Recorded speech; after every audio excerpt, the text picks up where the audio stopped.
Linford Christie is a British former sprinter and athletics coach. He is the only British man to have won gold medals in the 100 metres at all 4 major competitions open to British athletes: the Olympic Games, the World Championships, the European Championships and the Commonwealth Games. Having burst onto the scene in the European 200 metres indoors earlier in 1986. In the 100 metres. Away first time, Williams was the first to get off his blocks. Johnson is after him and Bunny's going well, but Johnson's away, the gap grows, Christie's after him, Christie will get second, Williams is third, Ben Johnson over the line, but Linford Christie limps off, having got the silver. Look at the time, 10.06. Who would have guessed a champion and legend had started to emerge? A clean start. Let's look for Wells making his usual good start. Indeed he did, and Wells is leading, but here comes Christie. It's between those two. Wells fading, but Christie gets the goal.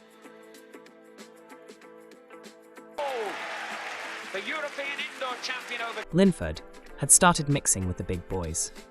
The man who said, I have to train to satisfy my own curiosity. You'll find out. Away they go, Johnson got a beauty, and Linford Christie went well, with Craig going well, but Johnson's away and clear. It's Johnson, Lewis and Christie, and Johnson storms out to win. In second place was Lewis, Stewart in third place, and Christie in fourth place, and the world record smashed out of sight. Absolutely gone. The wind following point 9.5. Then on to Seoul and the Olympics. The race that changed athletics, so sad looking back. This race left more questions than answers. Ben Johnson flew out the blocks or was gone here. The race was over before. With Ben Johnson's disqualification for performance-enhancing drugs, Carl Lewis was elevated to the Olympic gold medal. Linford Christie was awarded the silver, with Calvin Smith elevated to the bronze medal. Beaten 4 years earlier by Johnson, let's see Linford Christie trying to add the 1990 100 metres Commonwealth title to his honours. Challenge the best in the world. At the next Commonwealth Games in Auckland, Christie added another 100-metre gold, and he followed this with success in the sprint relay.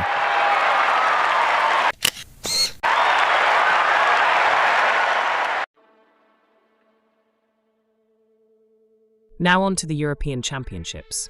The defending champion is at it again. This time they go. Christie not too badly away. Sanguma going well on the far side. Can Christie find anything? Here comes Christie now, bursting through with Sanguma. And it's Christie! On to the 100 metres World Championship in Tokyo. The field is stacked.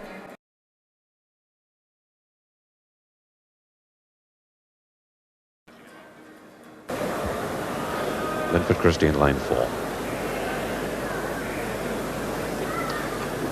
So they're settled down now for the final of the World Championship 100 metres.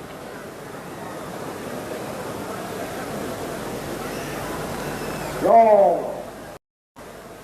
Away first time, and flying at the moment is Dennis Mitchell. Also coming through is Leroy Burrell, and it's going to be very close.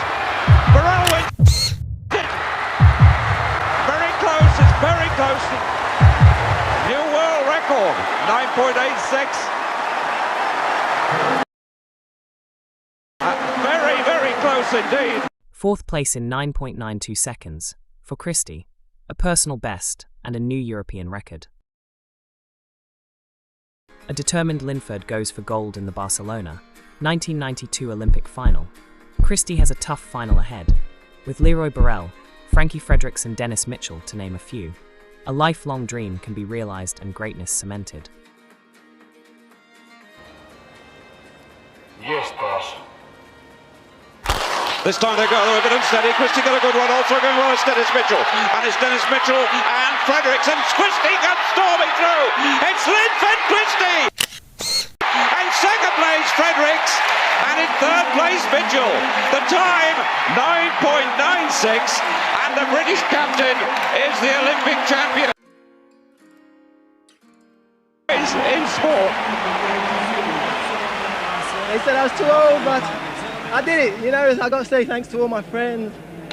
You know, good job, man. My girlfriend. Congratulations, baby. You know, everybody. You know, and I got to say this one, it's Ron Pickering. Hello. President of the International Amateur Athletic Federation congratulates the Olympic champion. Having achieved the ultimate in the sport, most athletes are praised, knighted and championed. What Linford went through in the press was a disgrace. The ridicule, the stereotyping, and the hounding was relentless. But like the champion he was, Linford rose even higher. He had more conquering to do, and nothing would stand in his way. With the ultimate achieved, at the Olympics, the naysayers said, but Carl Lewis wasn't in the race. So Linford went into 1993 with the fuel he needed. Add to the mix the speedy Andre Kaysen, and there was going to be fireworks. And they got away first time. Christie got a good one. Kaysen going well as well. And it's Christie and Kaysen with Kaysen on the near side. And Christie comes through to become champion of the world. The time just outside the world record. 9.87. A brilliant piece of sprinting.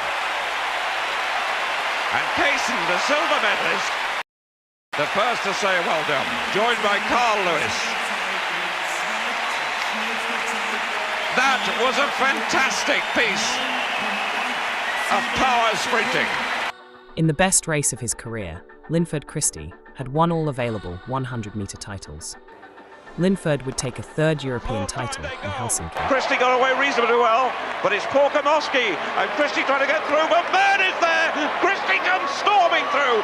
Christie wins, Byrne second, Paul Kamowski third. And stepping forward to present the medal, a marvellous touch this, Valeri Bortsov. Both 3 times European 100 metres champions.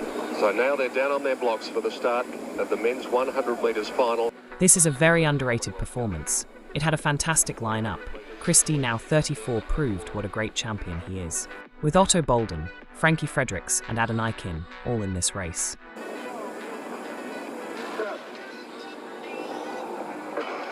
away. Christie off to a good start. Fredericks wasn't all that well away.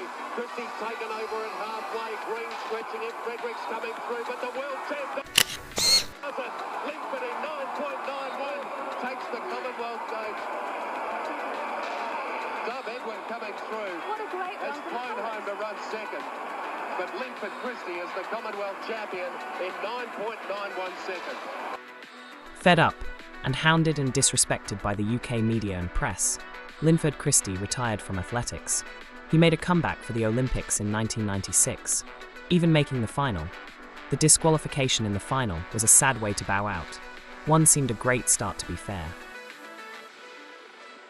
Yes, he faced other controversies. Let's talk about it. In September 1988, during the Seoul Olympics, British sprinter Linford Christie tested positive for traces of pseudoephedrine, a stimulant then prohibited by the International Olympic Committee. Dominated by drug issues at the Games, after initial tests and follow-up examinations found forbidden substances in the samples of 2 British competitors. One of them was Linford Christie, the 100 metres silver medalist.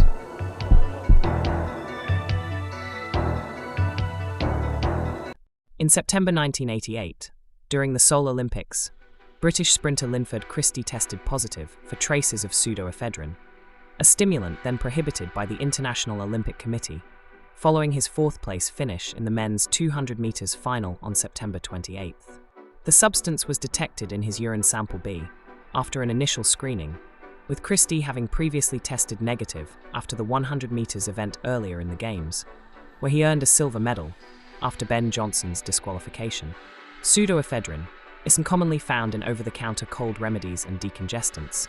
It was banned due to its potential to enhance performance by stimulating the central nervous system, though the levels in Christie's sample were described as minimal. Christie attributed the positive result to consuming ginseng tea, which he claimed contained the substance unknowingly, or alternatively to medication taken for a sinus condition prior to his 200 metres race.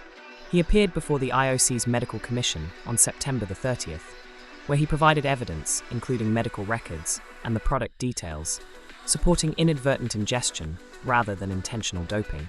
The commission reviewed the case amid heightened scrutiny following multiple drug scandals at the Games, including Johnson's stanozolol violation, but accepted Christie's explanation given the low concentration and lack of evidence for deliberate use. No disciplinary action was taken against Christie. He retained his 100 metres silver medal, remained eligible to compete, and faced no suspension from the British Athletic Federation, or IOC. While they would have thrown the book at him, as they were looking to make an example of athletes caught at the time. So his verdict is not guilty. In 1999, as a coach to his team of athletes, Linford competed in a race when challenged. Christie failed a doping test in Dortmund, Germany. How do you fail a test when you're retired? Well, it happened, unfortunately. He recorded levels of nandrolone more than 100 times over the legal limit. He was initially cleared by UK Athletics, but the International Association of Athletics Federations overturned this decision and handed him a 2-year ban. My problem with this is Linford at 39 was not an active athlete. Was he training his Olympians Darren Campbell, Catherine Marry and others to his intensity? Did the proud ultra-competitive champion need an edge to lead by example? Not really. Did he need to run a sub-10-second race? Who knows? Either way, this finding tarnished and closed the door on a generational great. I again defend him, as I am sure he wouldn't take any banned substances knowing he is a role model, and training his athletes, he deserves better. His athletes went on to Olympic medals, and Christie has remained vocal about his heroics, achievements, and some of his life injustices. In summary, what a great champion, who rose through the fire and the flames, and claimed legendary status and the ultimate goals. At an emotional cost, he needed to be respected. Through it all, he remained focused, determined, and blazed a path that may never be equaled. It would be nice to see him involved in UK athletics more, as he knows the sport and what it takes. But UK athletics has always been complex, and maybe Linford ran out of lives, and they frowned upon his 1999 Dortmund discretion. So has UK athletics missed a trick not including him in more scheduling? Definitely, and unfortunately, yes. Anyway, Linford, your legacy is intact. A champion, a hero, and a winner. Take a bow, Linford Christie, the legend and all-time great. Favourite athletic moment watching? Probably 92, watching Linford Christie become Olympic champion. Athletics hero would be, again, Linford Christie, watching him achieve greatness and then becoming my coach. Yeah. Thanks for watching, and don't forget to like and subscribe.